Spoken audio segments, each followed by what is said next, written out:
All right. Well, we're going to keep this rolling.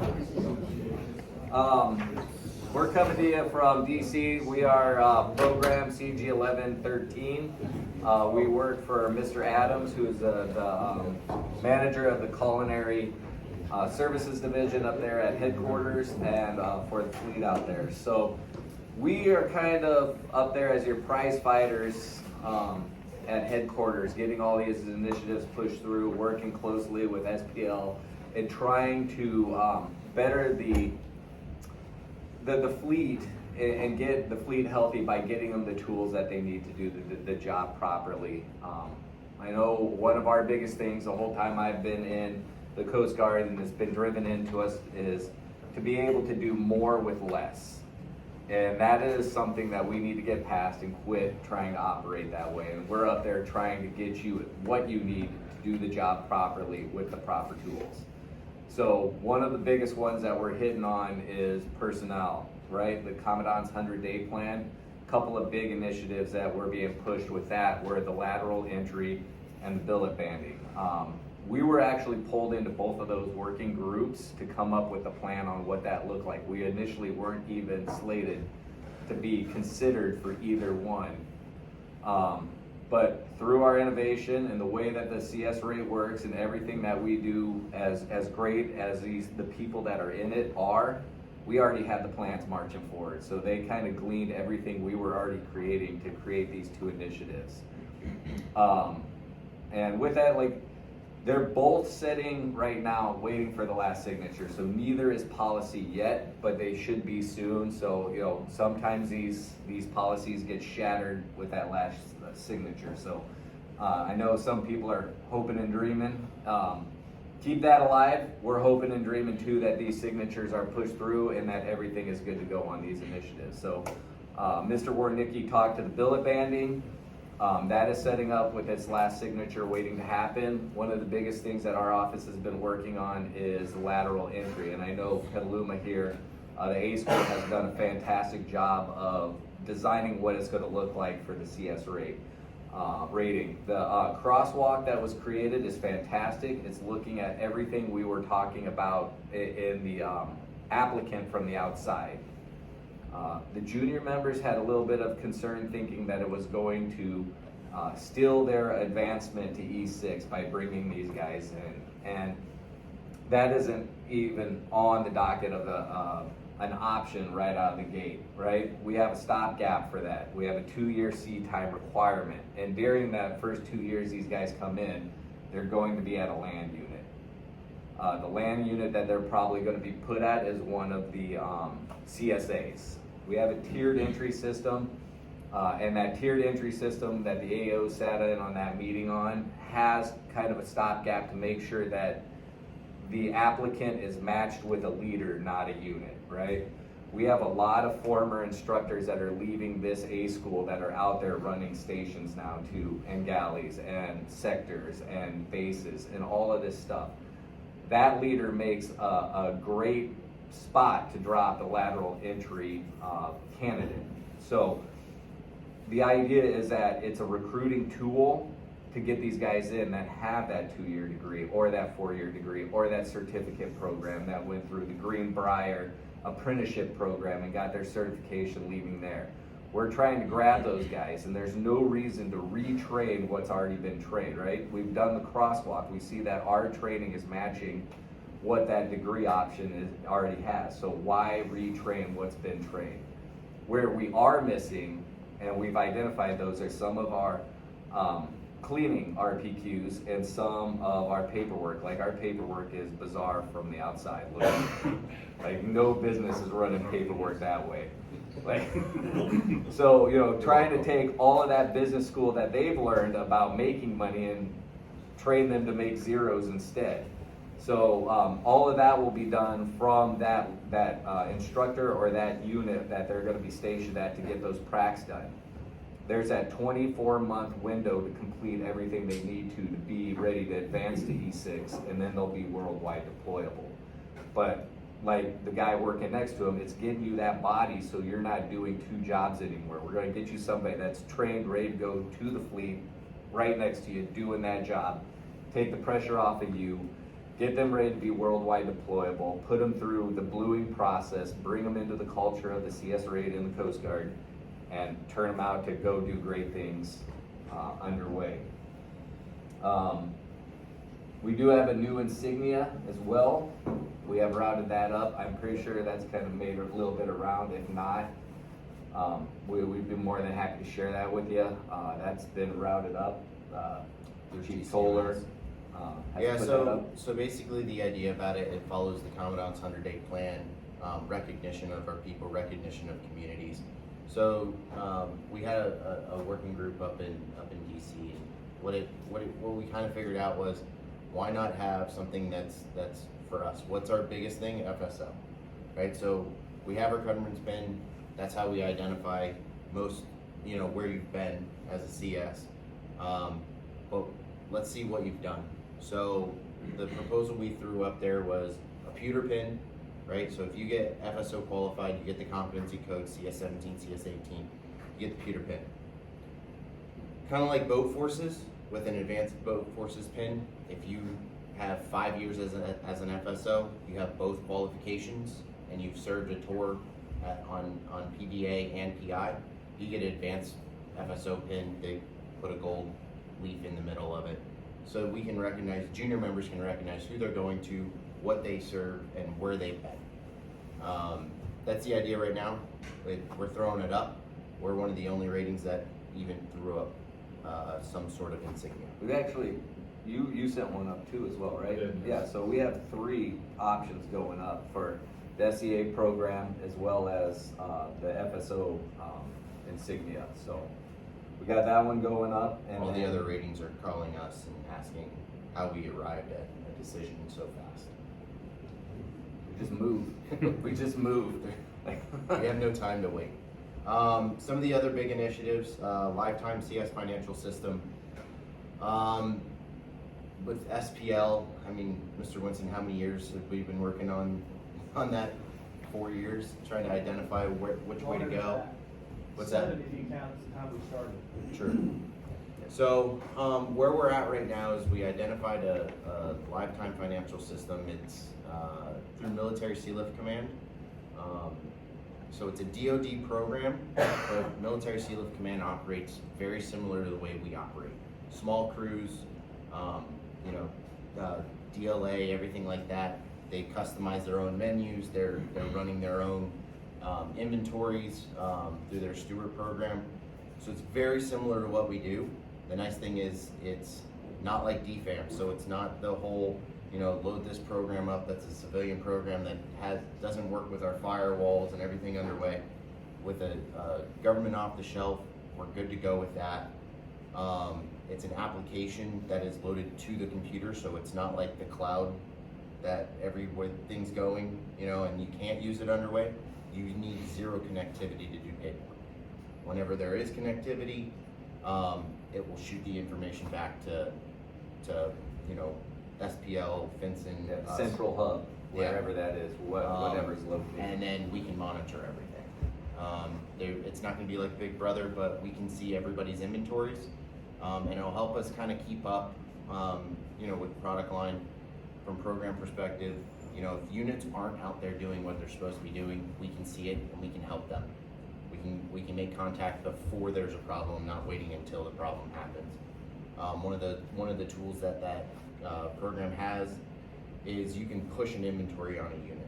So if you see they haven't done an inventory, logged an inventory in like 2 months, from the headquarters unit, you can push the inventory. It locks out their system and it tells them they have to do an inventory before they can continue doing any work. So we can get ahead of units that are not doing what they're supposed to be doing. Let me stop the real selling point. Monthly report, 30 seconds. Yeah.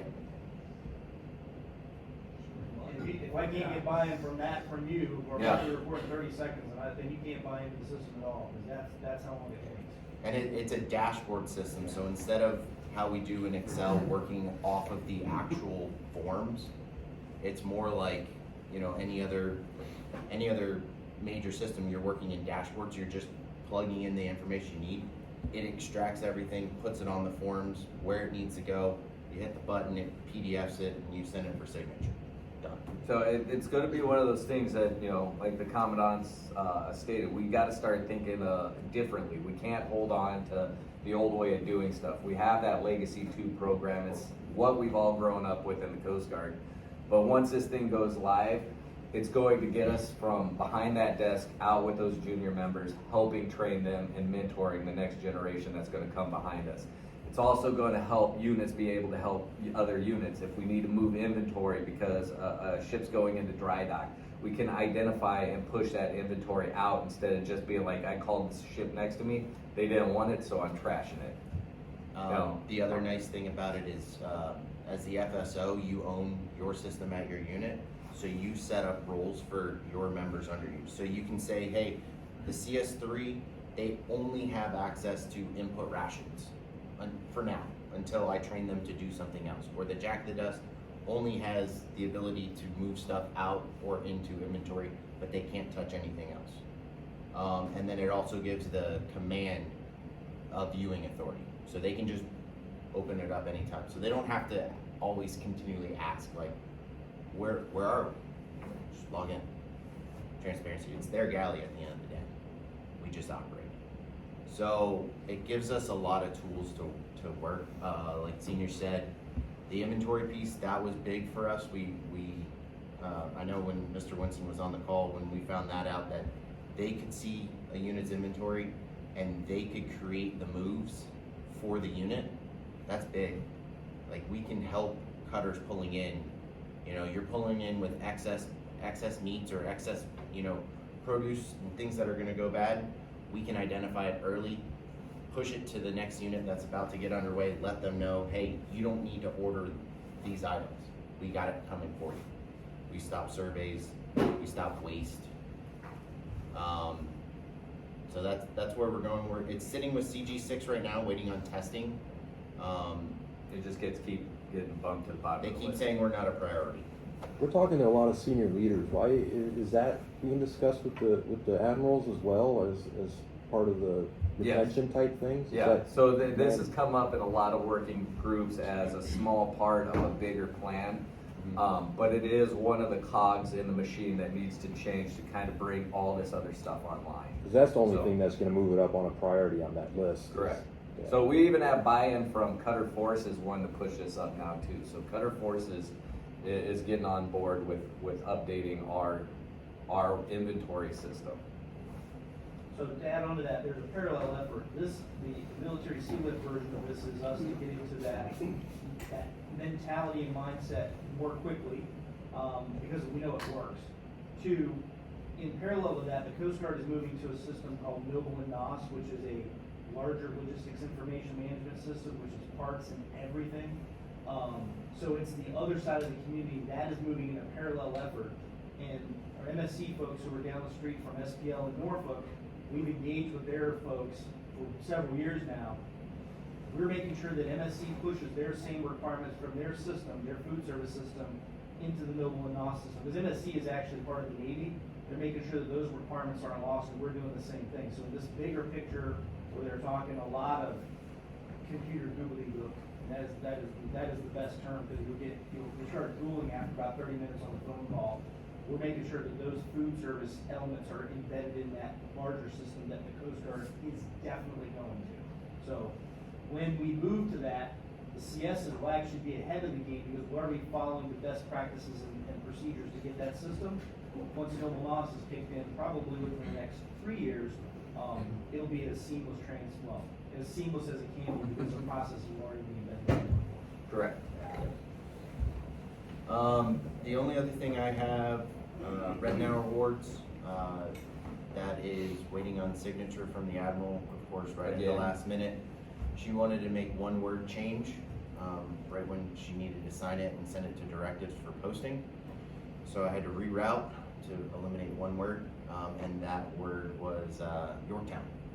She didn't want the word Yorktown, she just wanted CSA.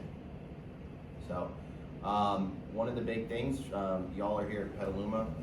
One of the new categories is a CSA/TRACEN category. So once this goes live, You can compete. you guys get to compete for Galley of the Year against Yorktown, and then when Alameda opens up, and who knows what the future brings.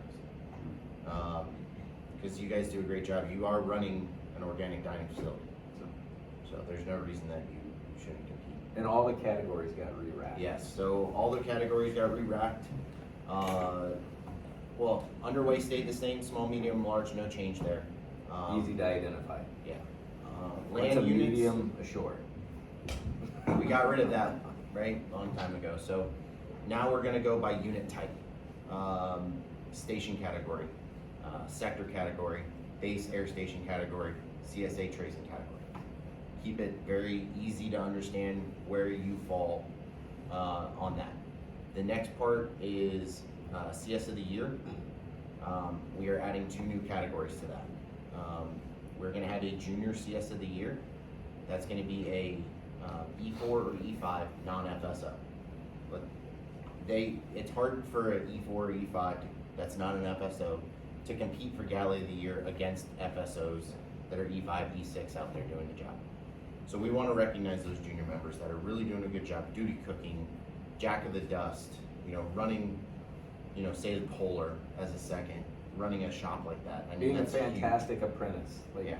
They're in that apprentice journeyman area, and letting them be recognized at that level. So then we're gonna keep the next part, and we're just gonna go E5 to E6 FSOs. Have its own category. And then the last one is gonna be E7 to E9 FSOs. Recognize senior leaders. It's something that DoD does. They have, like in the Marine Corps, they have a junior NCO and senior NCO within their food service program that they recognize. With the way we're going with MCAPs and all these other boards, it's a way to help move your career forward. You take those arduous jobs, do a good job, get recognized, and it's in your record. So that's all I got. Any questions on Rednour or any of the other? That was Rednour, but I had a question about the new paperwork. Is that going to be for PI and PVA units, or Yeah. just Across the board. Yeah, it'll be land, sea, everything one program. Does it maintain all the same forms, like 3123, 3471? Yep. Different. Same information, different form. Like No. it's No. it's taken on the same forms. So we talked to the contractors. Once we put this in place, Navy uses NAVSUP forms. If you've ever looked at NAVSUP forms and our forms, they're almost the same thing. We just moved things around years ago. They said all they need to do is know what line that number goes to from their system. So we're gonna pay the extra money to have our forms loaded. Will this eliminate paper folders? I don't think so. But that's not our policy. That's not a program policy. That's financial. That's credit card policy. That's the FRIM. It's not our. It does have the potential to do that. It does with an archive. But I don't know how that relates to all the other pieces, right? With the credit card receipts, with all the other invoicing and all the other financial side to it. Like MSC, they don't deal with that because they're buying straight from DLA. That's all they do. We don't do that. So there'll still be some financial burdens on our side with paperwork. But is there a way to cut down on the folder size? What I mean by that is, is there a way to make a move so we don't have to print out 3123s daily and give our XOs carpal tunnel syndrome, and to maybe cut down on doing all the 2581s for the month? I think there's capability with this new system to allow digital signatures in there. So like instead of printing out a 3123 daily and signing it, they could just go log in and verify from there. There's potential for a lot of things, right? Yeah. That the way that we go about signing and verifying can be changed in the system. It's one of the, from the conversation we had with the contractors and the conversation we had with MSC, understanding the system is they'll give us a little bit of information, but until we have funding and we come to the table ready to go, they're not gonna give us all the goods. So right now there's a little bit of, we don't know what we don't know. But from what we've seen, it's the right way to go. And I mean, Senior, you guys deal with Excel just like I do. There's gremlins every day. 1997. It's amazing. We love it. I hate it. But that's the part of about this new system. It will come with contractor support. One of the other cool items that I saw is the contractor downloads the DLA catalogs every single week and posts them into the system, so you can order from DLA through the paperwork system, and it matches up. So it makes it a little quicker to order. And if you have no connectivity and you're trying to order through there, it'll print out your shopping list in a text file, and you can send it to DLA via email text file, and then it orders. So it's a new upgrade. A lot of possibilities with this system. Do we get like a sample kind of like sent out to take a look at it, see what you guys are looking at? Is that possible? I don't know if they'll give that Or to is us. it too early in the game? Yeah. I'm just curious, like, yeah, my like interest is peaked right now. Yeah. From what we saw, Well, we might have actually We have some a PowerPoint. user manual that came with it, That's which true. is gonna be a user manual, so it's gonna describe some things, but it may not give you the actual screenshots you're looking for. Mhm. But, I think we have that, I'm not saying something, not Yeah. proprietary. But just keep in mind, they do things a little bit different, but we did confirm a couple of things the first time we met them is, we met with their chief, executive chef, they have, retired master chief, and they do purchase credit card purchases, so they do small purchases for their crews, all that stuff works. And they do minimize their paperwork transactions, the systems. So we can do that. Their system is integrated with all their other, because everybody else does logistics way different than we do, which is why we're going to Novo and NOS. So that food service will actually be integrated into the larger logistics, because it's part of logistics, not just food. So it's embedded in that, but we can give you what the screenshots look like, what they're tracking. We have a little bit different view of it, but it still does essentially the same thing.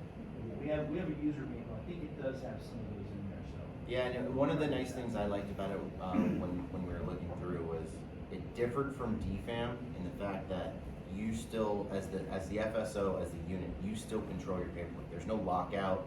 Like, you don't submit your 2581 for the day and you're like, oh, I forgot something. You got to call, get it unlocked, and restart it. And it's not like every stock card. Like I don't. Who remembers DFAM? There's how many black bean cards? Because some people buy it by the case, by the each, by the pound, and there's cards all over the place, and you didn't know what to put in. That's not how this works. Every unit owns their own inventory, and they're different.